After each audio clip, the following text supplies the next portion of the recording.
Historia de la filosofía, por Nicolás Abagnano, volumen 2, 188, parte quinta. La filosofía moderna de los siglos XVII y XVIII, capítulo 15, Kant, 519, la deducción trascendental. La deducción trascendental no fue un problema difícil, solo para Kant. También lo fue para los historiadores y comentaristas de su pensamiento, ya que la interpretación de la misma supone la interpretación total de la filosofía kantiana. La dificultad mayor deriva de que, a partir de Fichte, el idealismo clásico alemán empleó el término deducción para indicar una exigencia que es mucho más genérica y general que la experiencia expresada por Kant con este mismo término, es decir, la exigencia de que todo lo demostrable ha de ser demostrado, todas las proposiciones han de ser deducidas excepto el primero y supremo principio fundamental, o que todas las determinaciones del pensamiento han de mostrarse en su necesidad, han de deducirse esencialmente. Este sentido genérico generalizado del término, que puede hallar su explicación solamente en el ámbito del idealismo, según el cual todo deriva del yo o de la razón, y por lo que todo puede deducirse del uno o de la otra, es completamente ajeno a la filosofía de Kant, en cuanto es extraña a este tipo de idealismo. Kant afirma explícitamente que asume el término en el significado jurídico, según el cual significa la demostración de la legitimidad de pretensión que se anticipa y se refiere al quid iuris,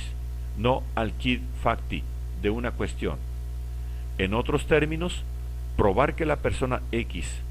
está en posesión del objeto y no es una deducción, pero es una deducción demostrar que X tiene sobre el objeto Y un derecho de propiedad. Kant se atiene siempre a este significado restringido y específico de la palabra deducción, aunque con alguna oscilación terminológica. Una de estas oscilaciones está en la contraposición de la deducción empírica, que consistiría en mostrar el modo de adquirirse un concepto por medio de la experiencia o de la reflexión, por lo que correspondería el hecho de la posesión a la deducción trascendental, contraposición que aparece en el número 13 de la Crítica de la Razón Pura. Pero un poco más adelante, en el mismo párrafo, refiriéndose a Locke, Kant observa que en este caso, hablando con propiedad, no se puede usar el término deducción porque no se trata de una cuestión de hecho. Por otro lado, Kant recurre al término deducción siempre que se trata de justificar la legitimidad del uso de ciertos conceptos. Así, formula la exigencia de una deducción de la ley moral como justificación de la validez objetiva y universal de la ley, aun admitiendo que en este caso no sea posible tal deducción práctica. Asimismo, presenta la exigencia de la deducción de los principios de la facultad de juicio como demostración de su necesidad lógica objetiva, e igualmente habla de la deducción de la división de un sistema como prueba de su cumplimiento y de su continuidad. En otras palabras, la exigencia de la deducción se manifiesta en la obra de Kant siempre que se trata de justificar la validez de una exigencia cualquiera, la referencia objetiva de las categorías, el valor universal y necesario de la ley moral, la validez objetiva del juicio de gusto, el cumplimiento y continuidad de una clasificación sistemática. En todos estos casos no se trata de deducir, esto es, de hacer derivar lógicamente algo de un primer principio, absoluto e incondicionado, según la exigencia formulada por Fichte y admitida por el idealismo romántico, sino de hallar el fundamento de una exigencia, es decir, la condición o el conjunto de condiciones que hacen posible alguna cosa, o más brevemente, la posibilidad real o trascendental de algo, en cuanto distinto de su simple posibilidad formal o lógica. Desde este punto de vista, la deducción, en el único significado legítimo del término, es siempre una deducción trascendental, es decir, una determinación del fundamento y de la posibilidad validificante. No se puede llamar deducción al hallazgo, la descripción ni la clasificación de los objetos que deducir, pues tales operaciones, en opinión de Kant, pueden alguna vez llamarse demostraciones. En efecto, Kant no llamó deducción a la formulación de la tabla de las categorías que él considera confiada a la reflexión sobre la experiencia científica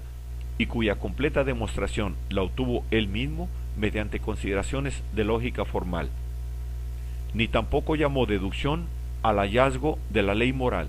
que para él es un factum de la razón o de las formas del juicio de gusto,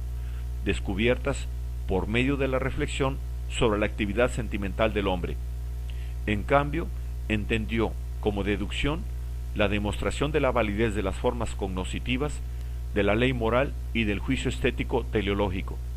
demostración lograda gracias a la determinación de su fundamento, es decir, de sus condiciones de posibilidad.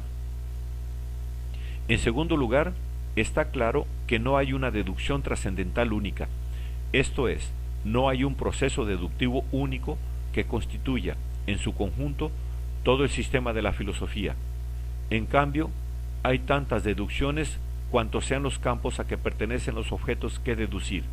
siendo tales deducciones autónomas. Más aún, en un campo como el moral, la exigencia de la deducción se asoma a la mente, pero no puede ser satisfecha. En tercer lugar,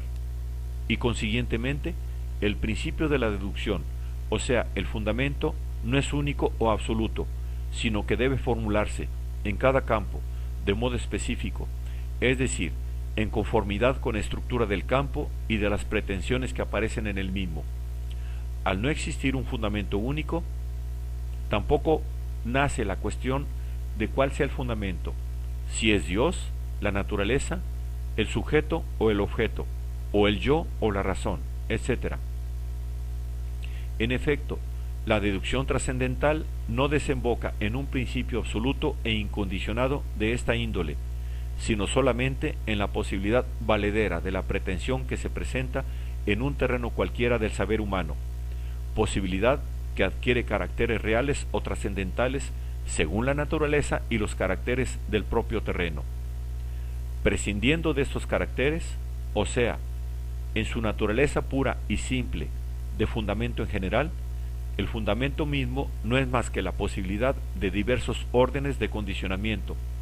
por lo que se reduce a aquella categoría de lo posible que Kant ha querido explicar en sus escritos precríticos. Por consiguiente, el proceso de la deducción no termina en una necesidad incondicionada, en la que se refleje la necesidad incondicionada de su principio, como en el caso de la deducción idealista, sino en una necesidad condicionada en el sentido de que los objetos de la deducción, categorías, leyes, juicios, se consideran necesarios en la misma medida en que son referibles a la posibilidad que es fundamento de los mismos, por lo cual, en último análisis, el resultado más importante de la deducción es el de limitar y regular el uso de los conceptos en que son posibles usos diversos, es decir, limitar entre los diversos usos posibles el que realmente sea posible